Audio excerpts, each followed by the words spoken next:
Fablehaven, Chapter 4 The Hidden Pond. Rain pattered endlessly against the roof. Kendra had never heard such a noisy downpour. Then again, she had never been in an attic during a rainstorm. There is something relaxing about the steady drumming, so constant that it almost became inaudible without ever decreasing in volume. Standing at the window beside the telescope, she watched the deluge. The rain fell straight and hard. There was no wind, just layer upon layer of streaking droplets, blurring into a gray haze in the distance. The gutter below her was about to overflow. Seth sat on a stool in the corner, painting.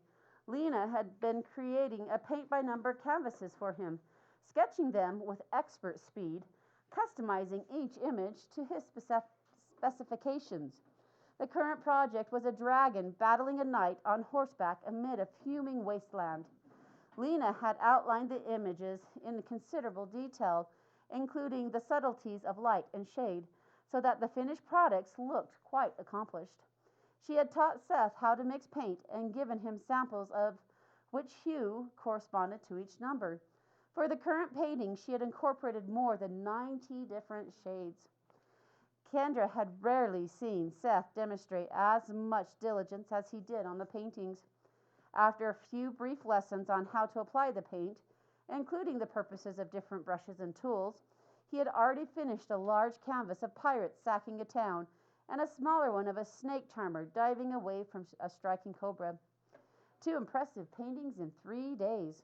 He was an addict, and he was almost done with his latest project. Crossing to the bookshelf, Kendra ran a hand along the spines of the volumes. She had searched the room thoroughly and had yet to find the last keyhole, let alone a secret passage to the other side of the attic. Seth could be a pest, but now that he had become immersed in his painting, she was starting to miss him. Maybe Lena would outline a painting for her. Kendra had turned down her initial offer, since it sounded childish, like coloring, but the finished products looked so much less juvenile than Kendra had anticipated. Kendra opened the door and descended the stairs. The house was dim and quiet, the rainfall more distant as she left the attic behind. She walked along the hall and down the stairs to the main floor. The house seemed too quiet. All the lights were out despite the gloom. Lena? There was no answer. Kendra went through the living room, the dining room, and into the kitchen. No sign of the housekeeper. Had she left? Opening the door to the basement, Kendra peered down the steps into the darkness. The stairs were made of stone, as if leading to a dungeon. Lena? She called uncertainly. Surely the woman wasn't down there without any light. Kendra went back down the hall and slid open the door to the study.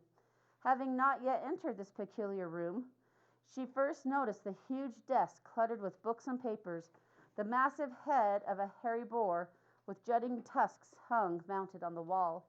A collection of grotesque wooden masks rested on a shelf. Golfing trophies lined another. Plaques decorated with wooden paneled walls, along with a framed display of military medals and ribbons. There was a black and white picture of a much younger Grandpa Sorensen showing off an enormous marlin. On the desk, inside a crystal sphere, was a flat bottom, was an eerie replica of a human skull no bigger than her thumb. Kendra slid the door of the study closed. She tried the garage, the parlor, and the family room. Maybe Lena had run to the store. Kendra walked out to the back porch, shielded from the rain by the overhang. She loved the fresh, damp scent of rainfall. It continued to come down hard, puddling around the garden. Where did the butterflies hide from such a downpour? Then she saw Lena. The housekeeper knelt in the mud beside a bush blossoming with large blue and white roses, absolutely soaked, apparently weeding. Her white hair was plastered to her head and her housecoat was drenched. Lena? The housekeeper looked up, smiled, and waved. Kendra retrieved an umbrella from the hall closet and joined Lena in the garden. "You're sopping," Kendra said. Lena rooted out a weed. "It's a warm rain. I like being out in the weather." She stuffed the weed into a bulging garbage bag. "You're going to catch a cold." "Oh, I don't often take ill." She paused to stare up at the clouds. "It won't last much longer."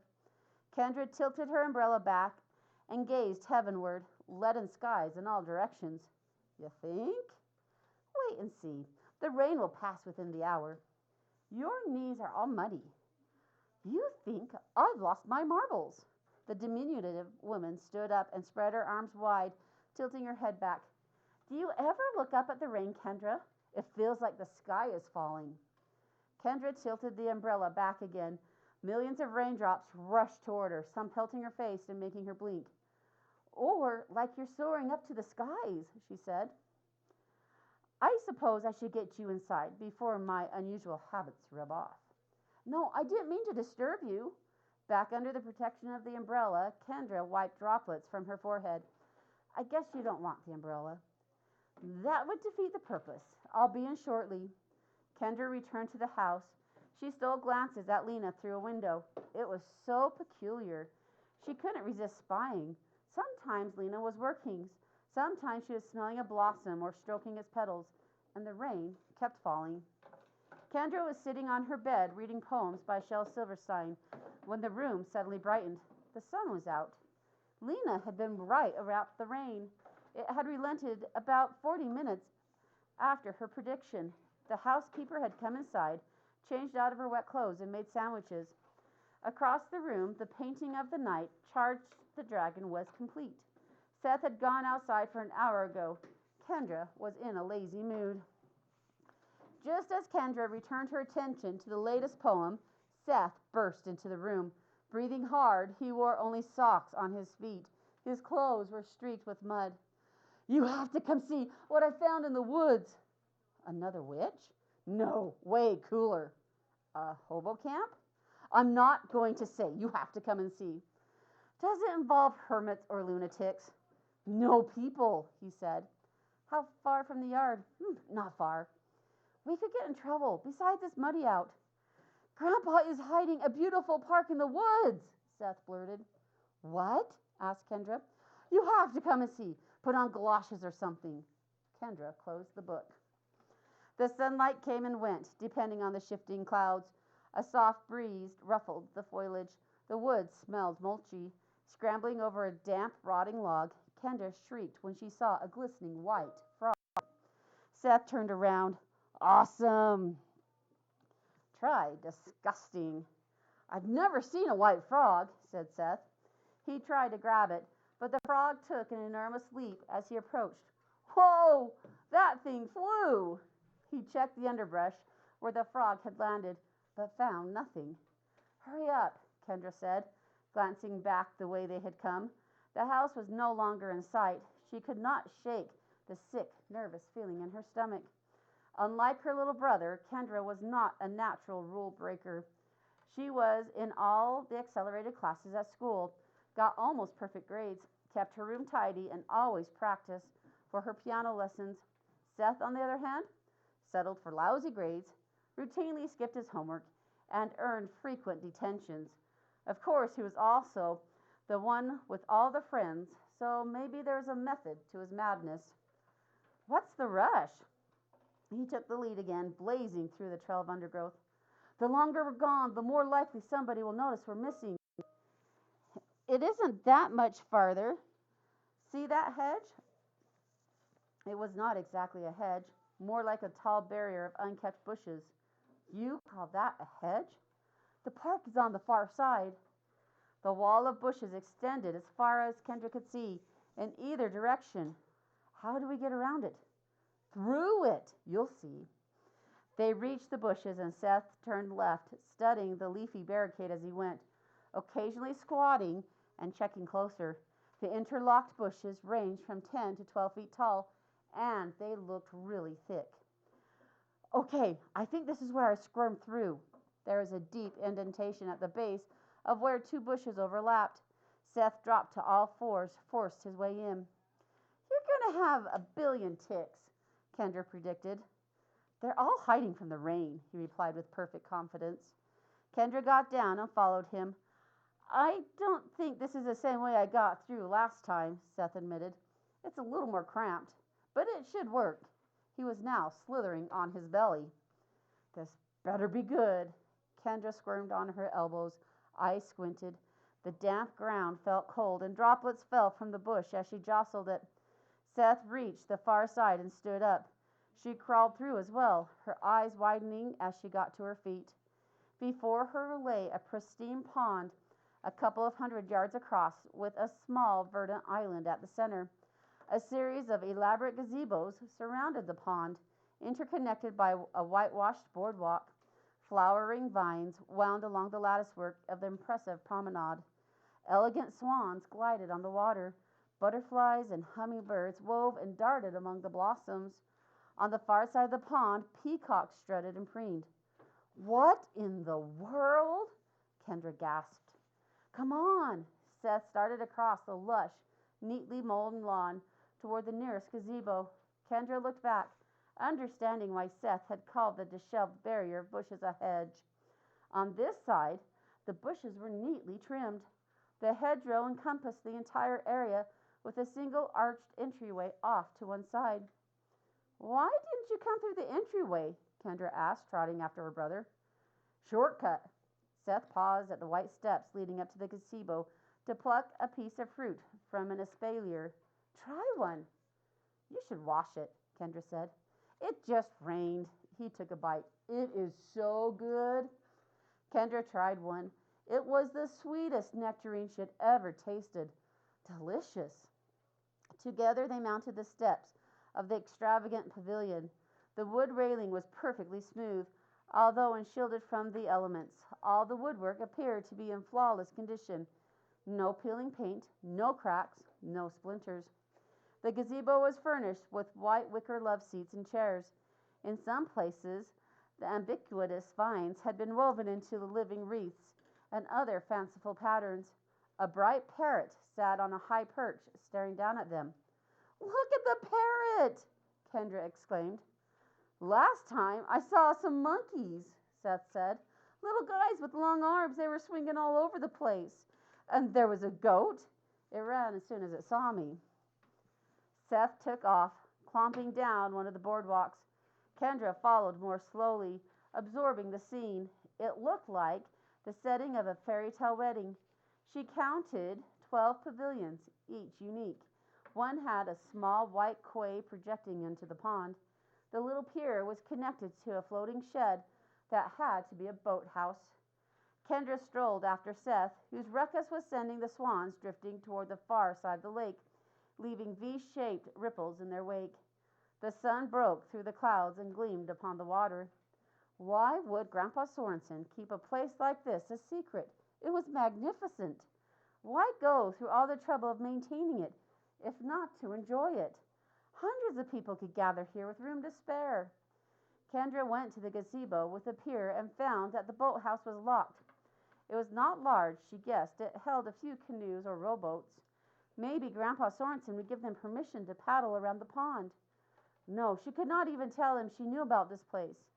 Was that why he had told them about the ticks and made the rules against venturing in the woods? To keep his little Eden hidden? Could he be so selfish and secretive? Kendra finished a complete lap around the pond, walking on clean wooden planks the entire way. Across the pond, Seth yelled, and a small flock of cockatoos took flight. The sun retreated behind clouds. They needed to get back. Kendra told herself she could return later. Kendra was concerned when she cut into her steak. The middle was pink, almost red at the center. Grandpa Sorensen and Dell were already taking bites. "Is my steak cooked?" Kendra ventured. "Course it's cooked," Dell said with a mouthful. "It's pretty red in the middle." "Only way to eat steak," Grandpa said, dabbing his mouth with a lined napkin. "Medium rare, keeps it juicy and tender. If you cook it all the way through, you might as well eat shoe leather." Kendra glanced at Lena.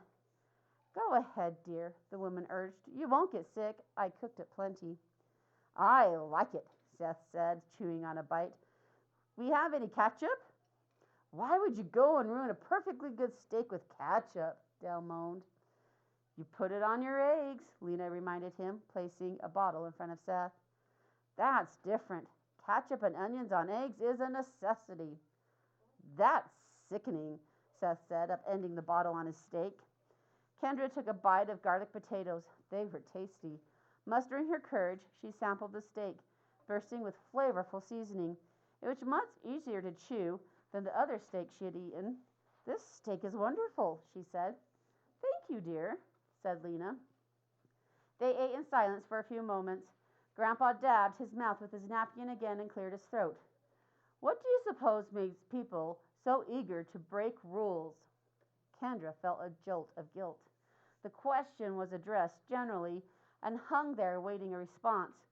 When nobody answered, Grandpa continued, "Is it simply the pleasure of disobedience, the thrill of rebellion?" Kendra glanced at Seth. He stared at his plate, picking at his potatoes. "Were the rules unfair, Kendra? Was I being unreasonable?" "No." "Did I leave you with nothing to do, Seth? No pool, no treehouse, no toys or hobbies?" "We had things to do." "Then why did you two go into the woods? I warned you there would be consequences." "Why are you hiding weird old ladies in the forest?" Seth blurted. "Weird old ladies?" Grandpa asked. "Yeah, what about that?" Grandpa nodded and thoughtfully. "She has a rotten old rope. You didn't blow on it." "I didn't go near her. She was freaky." "She came to me and asked if she could build a shack on my property. She promised to keep to herself, and I saw no harm in it. You shouldn't go bothering her." "Seth found your private retreat," Kendra said. "He wanted me to see it. My curiosity got the better of me." "Private retreat?" "Big pond, fancy boardwalk, parrots and swans and peacocks." Grandpa looked at Dell, speechless. Dell shrugged. "I was hoping you'd take us out on a boat," Kendra said. "Who said anything about a boat?" Kendra rolled her eyes. "I saw the boathouse, Grandpa." He tossed his hands up and shook his head. Kendra set her fork down. "Why would you let such a nice place go to waste?" "That is my business," Grandpa said. "Yours was to obey my rules for your own protection." "We're not afraid of ticks," Seth said. Grandpa folded his hands and lowered his eyes. "I was not entirely honest with you about why you needed to stay out of the woods." He lifted his gaze. "On my land, I provide refuge for some dangerous animals, many of them endangered. This includes poisonous snakes, toads, spiders, and scorpions, along with bigger game, wolves, apes, panthers. I use chemicals and other controls to keep them away from the yard. But the woods are extremely hazardous, particularly the island and the center of the lake. It is deliberately infested with inland tapirs, also called fierce snakes, in the deadliest serpent known to man." "Why didn't you warn us?" Kendra asked. "My preserve is a secret. I have all the necessary licenses, but if my neighbors complain, those could be revoked. You must not tell a soul, not even your parents." "We saw a white frog," Seth said breathlessly. "Was that poisonous?" Grandpa nodded. "Quite lethal. In Central America, the indigenous people used them to fashion poison darts." Seth tried to catch it. "Had he succeeded," Grandpa said gravely, "he would be dead." Seth swallowed. I'll never go into the woods again." "I trust you won't," Grandpa said. "All the same, a rule is of no value unless a punishment is enforced. You will have to stay in your room for the rest of your stay." "What?" Seth said. "But you lied to us. Being afraid of ticks is a lame reason to stay out of the woods. I just thought you were treating us like babies." "You should have brought those concerns to me," Grandpa said. "Was I unclear about the rules or consequences?" "You were unclear about the reasons," Seth said. "That is my right. I am your grandfather, and this is my property." "I am your grandson. You should tell me the truth. You're not setting a very good example." Kendra tried not to laugh. Seth was in lawyer mode. He always tried to maneuver out of trouble with their parents. Sometimes he made some pretty good points. "What do you think, Kendra?" Grandpa asked. She had not expected him to solicit her opinion. She tried to collect her thoughts. "Well, I agree you didn't tell us the whole truth. No way would I have gone into the woods If I knew there would be dangerous animals. Me neither, Seth said. I made two simple rules. You understood them, and you broke them.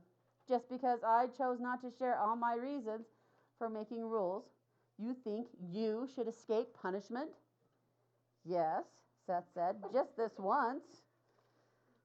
That doesn't sound fair to me, Grandpa said. Unless the punishments are enforced, rules lose all their power. But we won't do it again, Seth said. We promise. Don't lock us up in the house for 2 weeks. Don't blame me, Grandpa said. You locked yourself up by disregarding the rules. Kendra, what do you think would be fair? Maybe you could give us a reduced punishment as a warning, then a full punishment if we mess up again. Reduced punishment, Grandpa mused. So you still pay the price for your disobedience, but you get one more chance. I might be able to live with that. Seth? Better than the whole punishment. That settles it. I will reduce your sentence to a single day. You will spend tomorrow confined to the attic. You can come down for meals. You can use the bathroom, but that is all. Break any rules of my rules again, and you will not leave the attic until your parents come for you, for your own safety. Understood? Yes, sir, Kendra said. Seth nodded his agreement.